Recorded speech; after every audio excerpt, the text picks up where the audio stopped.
Hola chicos, Historia del Arte y de la Cultura 113. Primero voy a acabar con vuestro permiso el contenido del 112, que ya me dio tanta vergüenza estirar tanto el vídeo anterior que dije voy a cortar, no sé si lo recuerdas, así que acabo aquello. Dice, en las iglesias románicas aparece por primera vez la girola o deambulatorio.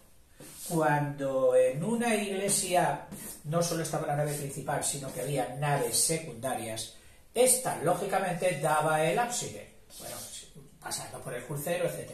Y entonces estas, para rematarlas, al principio hicieron ábsides así. Pero luego dijeron, oye, tenemos más dinero, queremos hacer algo más bonito, más grande, más que los demás. Y entonces, ¿qué hicieron?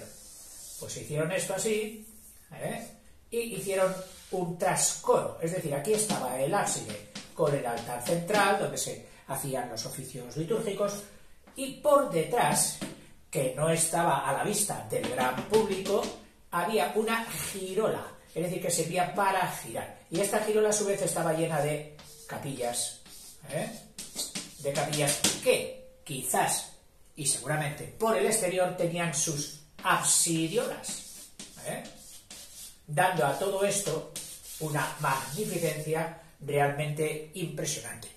En el gótico, las grandes catedrales, me estoy acordando ahora de la Catedral de Burgos, tiene un trascoro y una girola preciosa, es decir, llena de una cantidad de arte impresionante. Pero en el románico no fue tan común, según nos quieren explicar aquí.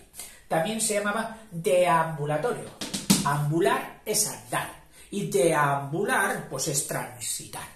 Entonces, ¿qué era esto? Pues un tránsito, es decir, que la gente podía pasar por detrás del altar y rodear el altar mayor sin que se enterasen los canónigos que solían estar aquí colocados cantando las horas. Luego, con el paso del tiempo, bueno, pero esto ya lo diré en el gótico porque en el románico no se dio tanto, que la construcción de los coros.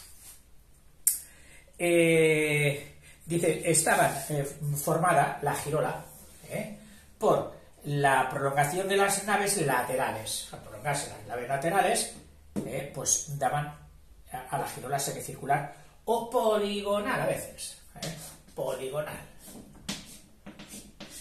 Dependiendo. Por detrás de la capilla o el altar mayor. Este nuevo elemento arquitectónico que tanto contribuye a realzar la grandiosidad de los templos tuvo muy escaso desarrollo en el románico español. Solo se encuentra en algunas iglesias como San Pedro de Roda o en la Catedral de Santiago, que fue la máxima magnificencia en el románico en España. Muchas de las iglesias románicas, igual que las... perdón, que me he pasado. En cambio, es más frecuente en las iglesias ya de transición, es decir, en aquellas que dan el pasito desde el románico al gótico, que son las de transición. En estas iglesias ya de transición sí que fue más común la girola o deambulatorio. Muchas de las iglesias románicas, igual que las góticas, tienen grandes patios rodeados de pórticos, es decir, aquí en lo que era la Cruz Latina, con su crucero, etcétera. Bueno, pues aquí estaba anexionado un patio. Algunos dirán, ¿para el recreo? Pues bueno, para el esparcimiento. Este patio estaba cerrado. Cerrado se dice también claustro. Es decir, es un patio claustro. Cerrado. Acuérdate de que claustrofobia es horror o temor al encerramiento. Eso es claustrofobia. Bueno, pues el patio claustro, que al final ha acabado llamándose claustro, consistía pues en unos jardines aquí en el centro, con un fuentecilla muy cuidadito por el primor y el afán de hacer las cosas bien de las personas que lo llevaban, y estaba porticado por los lados. Tenía como porches. Estos porches, que estaban separados por arcos preciosos, cada vez más adornados, daban a las dependencias del monasterio o del conjunto catedralicio o del conjunto de todo esto. Por aquí estaba, pues bueno, desde el refectorio, la sala capitular, en fin, de todo.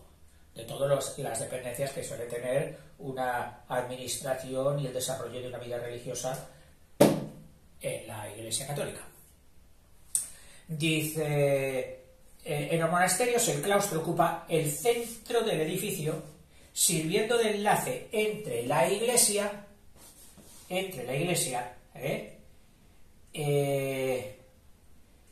la cual está adosada a una de sus alas, y las demás dependencias, la sala capitular. Hay incluso luego, sobre todo en los monasterios, es decir, lejos de las ciudades, donde en el monasterio la iglesia no suele tener tanta relevancia como una catedral, no deja de ser una capilla de un monasterio, aunque las hay preciosas, y entonces tiene más envergadura todo lo que era el desarrollo de las funciones monacales, bibliotecas y todo. Y tenían muchas veces dos claustros,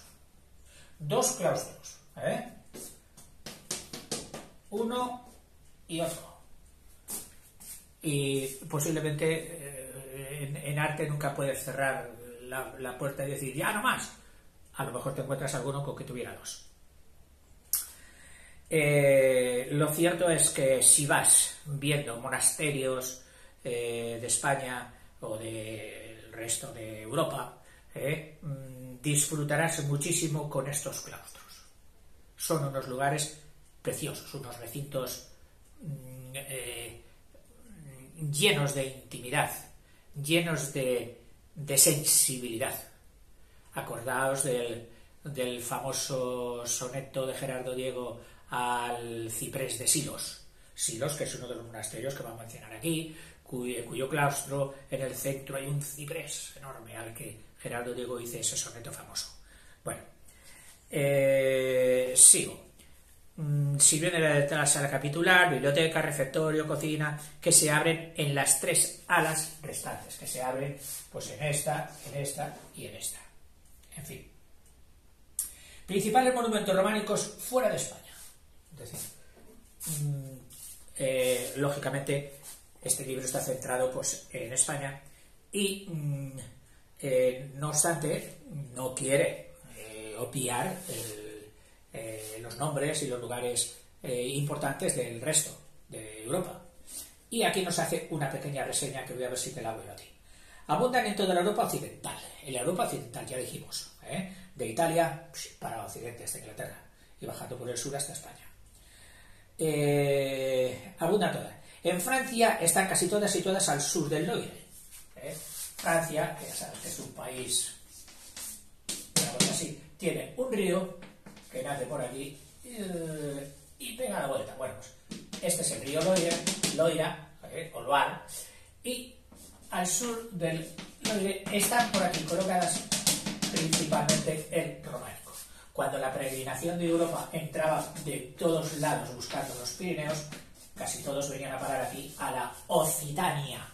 Algunos sí, recababan por el Languedoc, pero eran los menos, porque al fin y al cabo, como puedes ver, Santiago queda aquí. A no ser que vinieran muy de aquí y dijeran, bueno, pues entramos por aquí, vamos, también.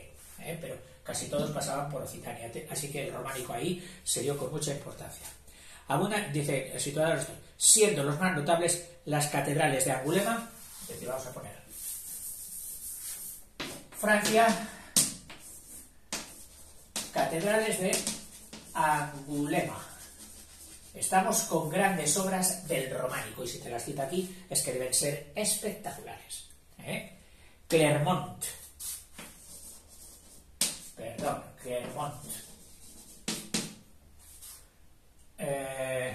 Y San Trófimo de Arles, que seguramente que en francés a este santo le tienen el nombre francés, pero aquí nos lo dan en castellano. Trófimo de Arles. Eso catedrales. Catedral. Iglesias de Francia. San Sermín de Tolosa.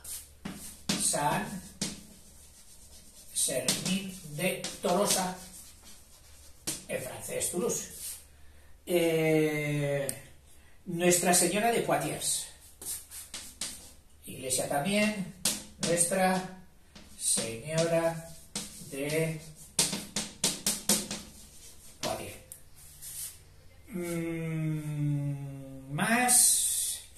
Pasamos a Alemania.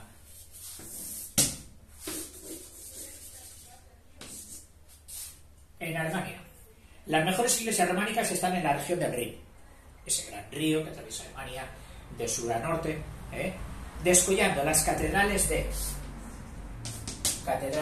Spira,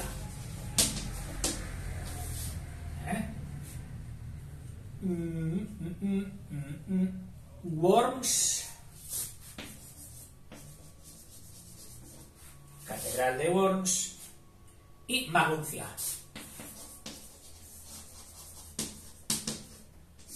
Eso, catedrales.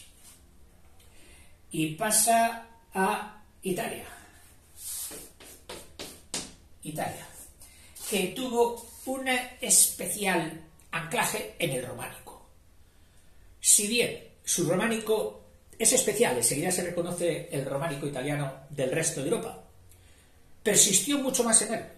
Es decir, no tuvo prisa por caminar hacia el gótico.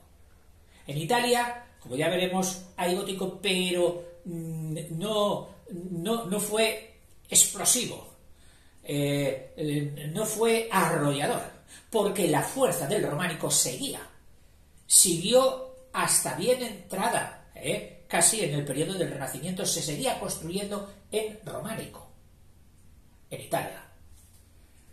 Seguimos. Vamos a ver qué nos dice de las principales de Italia, especialmente en Lombardía, que sabes tú que es el norte-oeste, con capital en Milán. Se encuentran ejemplares muy bellos y tal vez los más antiguos, como San Vicenzo in Prato. San Vicenzo in Prato, significa pues en el Prado. Y San Pietro de Agliate. San Pietro de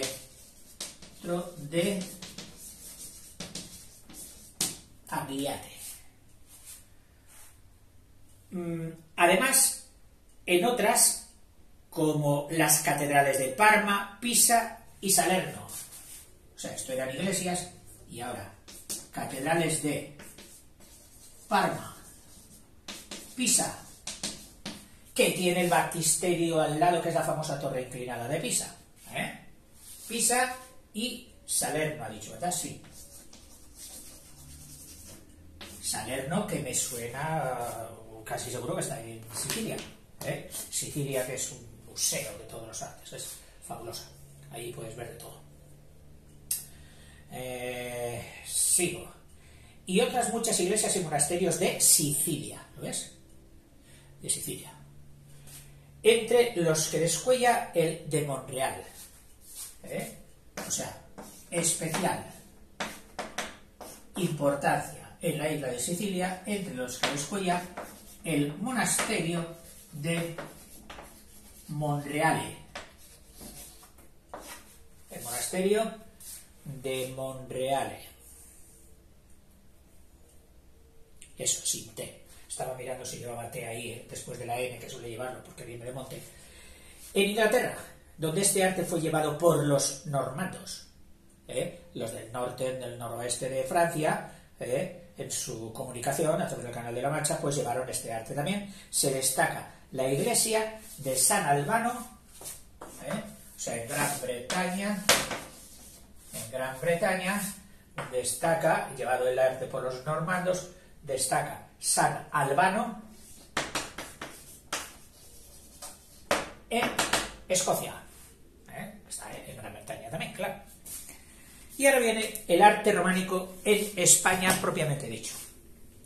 Porque la profesora María Comás, para facilitárselo a los alumnos, que al fin y al cabo la didáctica tiene que ser importante en los libros escolares, pues da otra vuelta de tuerca considerándolo solo ya el foco propiamente en España, profundizando un poquito más, pero ineludiblemente repite algunas cuestiones. O sea que te advierto de que va a repetir algunos conceptos que ya dimos en los vídeos, en el vídeo anterior.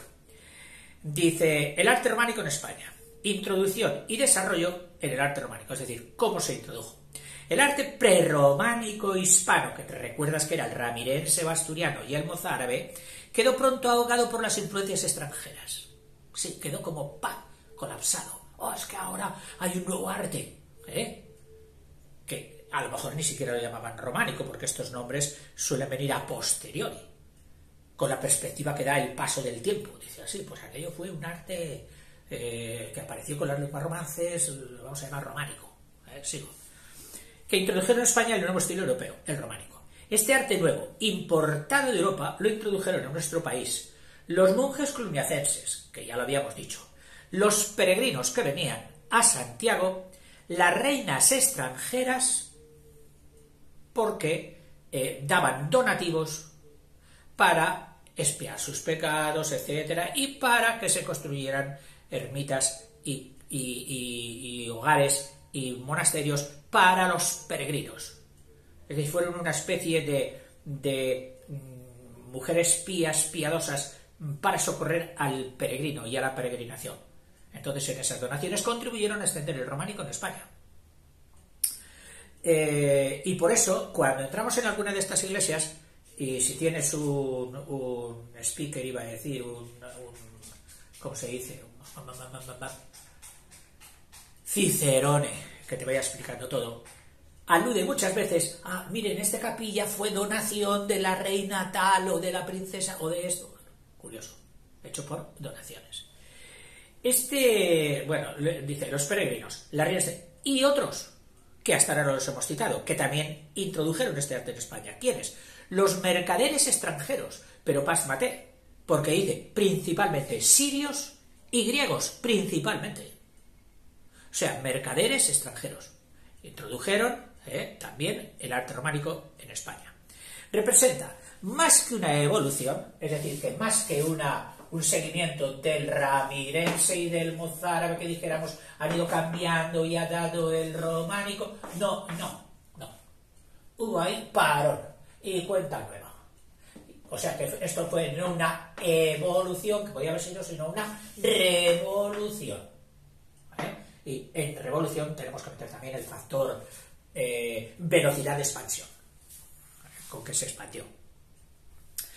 Pero el influjo de la tradición arquitectónica hispánica, que era el asturiano y el ramirense y el mozárabe, que se había adelantado en el problema de los abovedamientos, que fueron los dos, se adelantaron a solucionar el problema de los abovedamientos de la antigua estructura de la Basílica Romana, fueron los primeros, y también en los contrafuertes. Lógicamente, al poner la bóveda pesada, tuvieron que reforzar las paredes laterales, ¿con qué? Con los contrafuertes. Este nuevo arte, aunque vino de fuera, experimenta una rápida españolización. ¿Qué significa? Pues que este románico producido en España adquiere características propias, por las que podemos distinguirlas fácilmente del románico del resto de Europa. Es decir, adquiere un carácter propio. Cronológicamente comprende la segunda mitad del siglo XI y todo el siglo XI. Es decir, el románico en España, profe, podría usted limpiar la pizarra ya, que la tiene demasiado cargada. Tiene esa razón. Porque suponemos que en España nos va a poner bastantes nombres. Hombre, pues sí. Te voy a poner los nombres que cita el libro, que son de las obras más famosas, más espectaculares. Aunque ya sabes que no son mis favoritas. Mis favoritas son las pequeñitas. Las que están fuera de las grandes ciudades, incluso fuera de los pueblos a veces. O los pueblos más perdidos de las montañas o de las estepas. Esas son mis favoritas. Por el sentimiento que dan, por lo que transmiten. Sí, no te equivocas, es mi arte arquitectónico favorito, pero centrado en las pequeñas, en los pequeños edificios, en las pequeñas producciones. Las grandes me admiran, me dejan con la boca abierta, pero las pequeñas me emocionan. que es diferente. De la admiración a la emoción. Sí.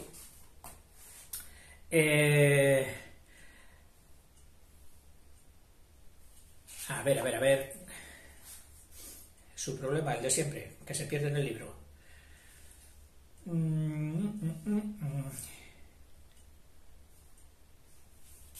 Sí. Estaba diciendo que se extiende el románico desde mediados del siglo XI y todo el siglo XII. Es decir, siglo XI, siglo XII, pues desde aquí hasta aquí. Este fue el periodo de expansión y producción del románico español. Que a fines del 12, pues aparece la bóveda de crucería, que se instala en la de cañón, recuerda que salen los nervios así, y empieza a verse ya los nervios cruzados en lo que antes era en la bóveda de cañón, apoyando esto en los pilares, y en las naves interiores pues ya no estaban en las paredes quedaban más retiradas, dando lugar a otra nave. Esta era la bóveda de crucería que marca el paso del románico al de transición. No obstante, en el siglo XIII,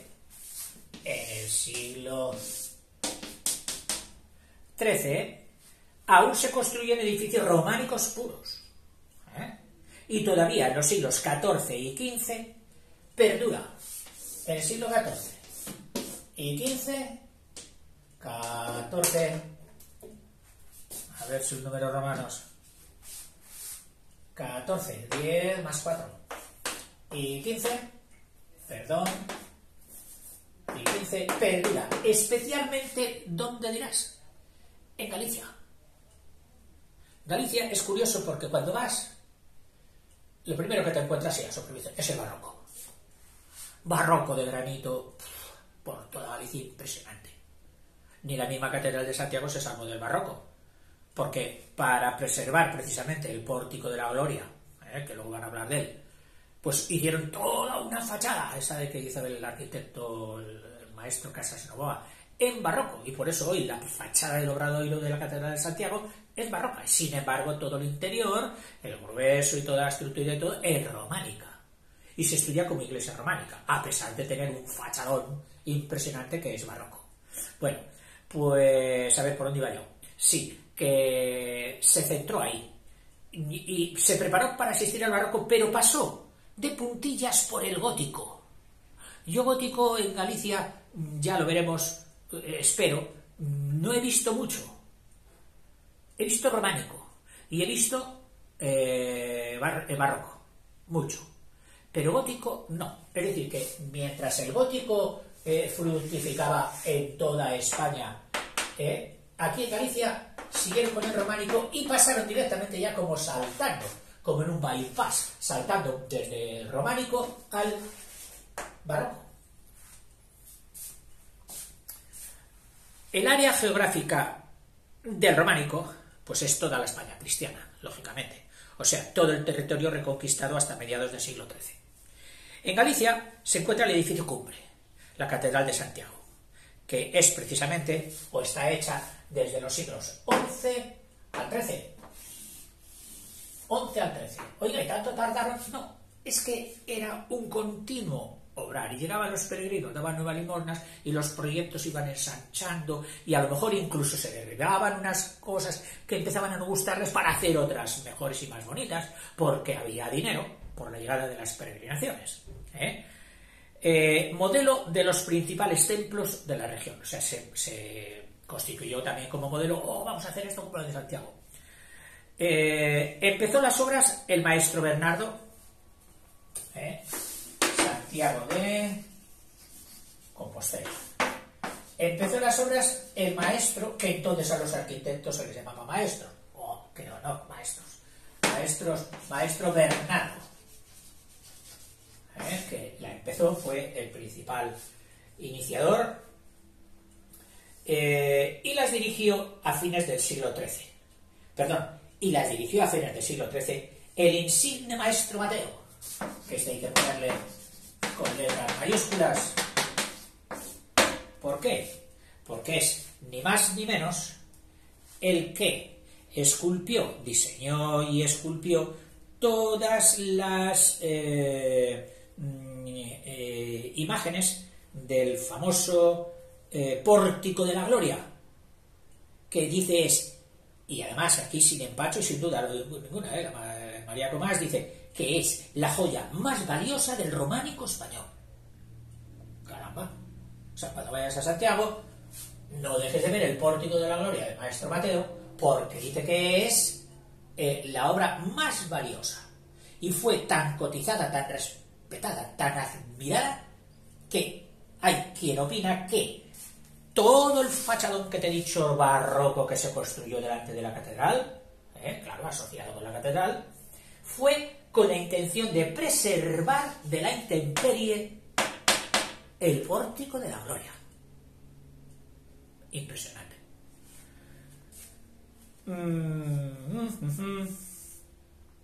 En Castilla son monumentos románicos muy notables, o sea, esto sería en Galicia. En Castilla, monumentos románicos muy notables: San Isidoro de León, San Isidoro de León. Todas estas yo te rogaría que, si tienes tiempo, interrumpes el vídeo un instante y, aprovechando el medio que tengas, tanto el computador como el celular, introduzcas ahí San Isidoro de León y veas 2-3 fotografías de San Isidoro de León. Y quien dice de esta, dice también de las siguientes. Y entonces, además de mis modestas frases del vídeo, lo vas conjugando con esa extraordinaria visión que te facilita el Google de una manera enorme. Fíjate, las fotografías que en mis años de niño nos ponían en blanco y negro, claro, desmerecen mucho. Comparado con las que tienes tú hoy a todo color y en pantalla grande, es espectacular la diferencia que hay. Así que aprovechala, no la pierdas. Sigo. La Catedral de San Vicente de Ávila. Perdón. A ver, porque aquí hay dos cosas que lo había leído mal. Porque una cosa es la Catedral de Ávila, que está en el interior de las murallas, Catedral de Ávila, y otra cosa es la iglesia extramuros, que está fuera de las murallas, que es San Vicente, que es muy bonita por lo que tiene de los arcos románicos del pórtico, de la entrada, los tiene muy altos y tiene aquí como una separación, como si fuera una, o sea, como diciendo, bueno, el románico normalmente tendría que haber sido hasta aquí, pero aquí, como es una iglesia extraordinaria, San Vicente tal, los hacemos altos y hacemos aquí como un intermedio en las columnas o los pilares que suben. Y queda esto súper airoso, muy bonito. San Vicente también de Ávila, extramuros. Id a perderos por Ávila, es impresionante. Aparte de que hay unas tapas buenísimas. Y gente muy amable. Otro, San Martín de Fromista en Palencia. Y no lo he puesto yo, Y digo esto porque ya sabéis que es, si me has oído alguna vez, es el pueblo de mi padre, y no he visto una persona más orgullosa de la iglesia de San Martín de Fromista, de la que te he comentado, que es quizás la iglesia más pura, con torres redondas precisamente, dos torres a la entrada de la nave mayor, pero recordar, luego con un cimborrio aquí en el crucero, y es de una pureza extraordinaria, y además sigue los cánones. Parece que hubieran cogido un librito y hubieran dicho, a ver, características puras del románico, sí, venga, vamos haciendo, como quien monta un mueble de estos de grandes almacenes, todo bajo catálogo, igual. Solo encontré una de las puertas laterales que estaba un poco apuntada, y dije, vaya hombre, esta puerta con el arco un poco apuntado rompe la totalidad integral de todos los demás cosas románicas de San Martín de Fromista. muy bonita, impresionante. Aparte de que Fromista también es un pueblo muy agradable, tiene la iglesia parroquial y tiene otra, la iglesia del castillo, con mucho que ver. Y, por supuesto, un ambiente de peregrinación increíble. Por ahí pasan peregrinos y peregrinos que vienen por el canal de Castilla, que se marchan camino de Carrión. Bueno, a mí me asustó. Yo había hecho la mitad del camino en mi juventud y cuando una vez jubilado quise recuperar y dije, bueno, pues ahora que tengo tiempo voy a ver si acabo el Camino de Santiago. Pasé por Fromista, estuve allí y dije, Dios mío, yo no voy con toda esta muchedumbre. Para mí el Camino de Santiago era algo más íntimo, algo en el que estábamos la naturaleza, mis amigos de los pueblos y yo. Y no es que me estorbara algún peregrino que se te juntaba de vez en cuando, no, pero yo prefería el contacto de esto primero que te he dicho. Y dije, esto sería imposible aquí. Gente andando, gente en bici, gente con culotes, gente con... de todo. Dije, esto ya parece un mercado. No te quiero poner así el Camino de Santiago, aparte de que ya sabes, y puedes suponer que depende de la estación del año, habrá más, habrá menos. O sea que tampoco es para desautorizarlo ni quitarle gracia, ni quitarle emoción. De hecho, toda la gente que lo hace queda súper emocionada con su Camino de Santiago y son muchísimos los que lo repiten. Y hay gente que se pasa luego ya la vida haciendo el Camino de Santiago. Y hay etapas duritas, hay etapas muy duras. O sea, no creas que todo es coser, cantar, bailar y pasárselo bien. No. Etapas muy duras el Camino de Santiago. A ver, continúo. San Martín de Fromista en Palencia. Y el grupo de las iglesias románicas de Segovia. Esto es Valencia. Esto era León, Ávila, Palencia y llegamos a Segovia. Vamos recorriendo las provincias de Castilla de la submeseta norte. Segovia, espera que son unas cuantas iglesias. San Esteban, San Martín, San Millán, santos, todos ellos santos. Esteban, Martín también. San Martín tuvo una especial devoción en el románico porque ya sabéis que fue un soldado de las legiones romanas que a pesar de no ser cristiano, no estar convertido al cristianismo, demostró un gran gesto de humanidad cuando, montado en su caballo al frente de sus legiones, encontró un mendigo en el camino, que en aquellas latitudes, aquellos días hacía mucho frío y aterido de frío, con su capa, que era su auténtico abrigo, que llevaban entonces, lo partió por la mitad con su espada y en un acto de aquellos guerrero y de caballero le dijo, toma, abrígate.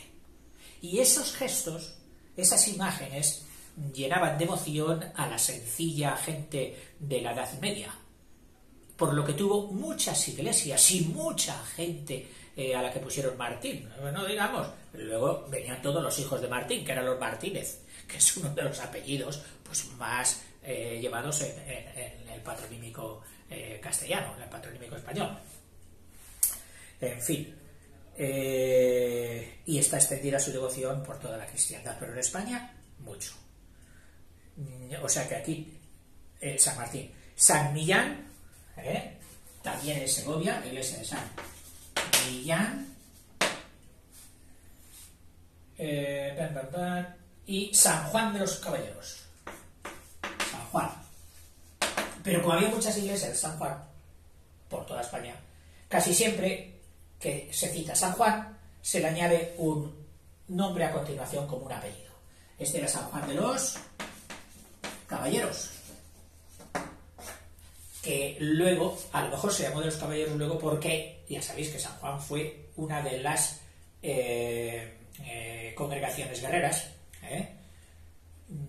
de las cruzadas y todo aquello, muy importante en España, la Orden de San Juan. Eso estábamos en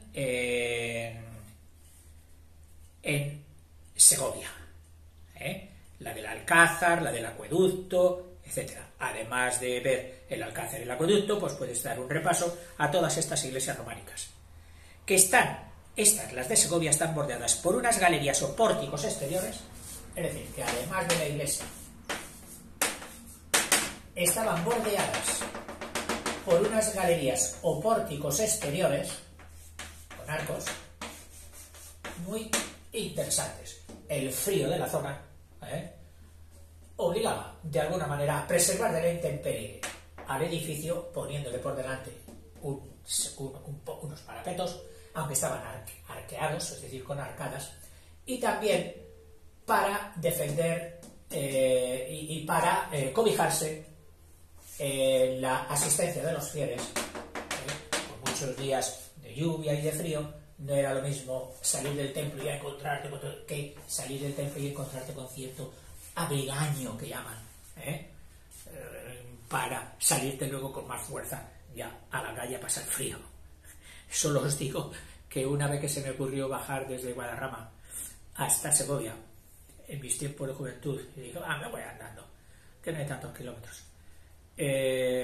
Había ventisca y llevaba un gorro de plástico de estos de puro impermeable de aquella época, y cuando llegué a Segovia, y recuerdo que entré en un bar, me quité el gorro, hice así, y se había formado hielo encima, y en el vaho que echabas por la boca y por la nariz, en el bigotillo, se habían formado trocitos de hielo. En Segovia. Aunque para frío ya sabes que es que se lleva la fama en Burgos. Aquí los burgaleses dirían que tenemos nosotros la fama, aunque otros a lo mejor carden la lana, como dice el refrán. A ver, siga usted con el románico, que se para mucho.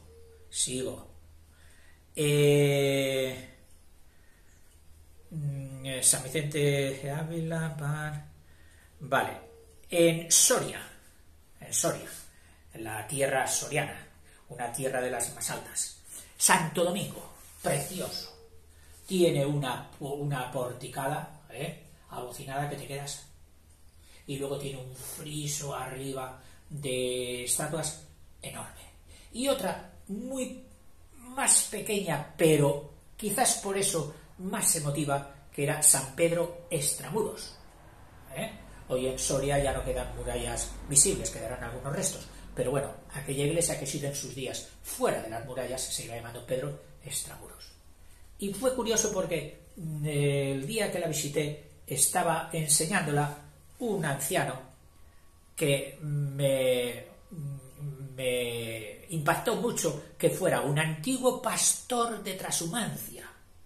Total, que hablando con él, porque no había mucha gente, solo estábamos prácticamente él y yo, le hice más hablar de la trashumancia que del románico de la iglesia, porque te contaba aventuras impresionantes. Eso en San Pedro Extramuros de Soria. Eso, o sea, Santo Domingo y San Pedro en Soria. En Soria, Santo Domingo y San Pedro. Ya te he dicho que San Pedro Extramuros. En Soria.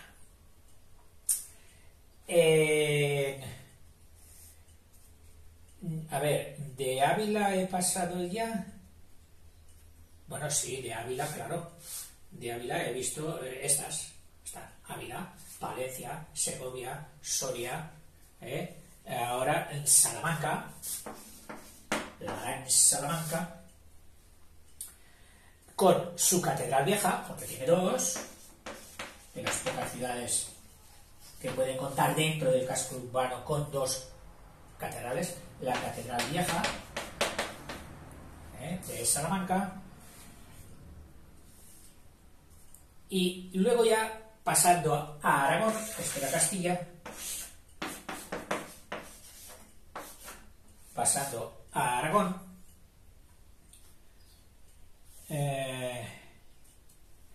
el castillo monasterio de Loarre, en Huesca, castillo monasterio de Loarre, castillo monasterio, del Loarne, que se ha cogido para películas y cosas de este, porque es precioso, está situado en un sitio impresionante. Y San Juan de la Peña,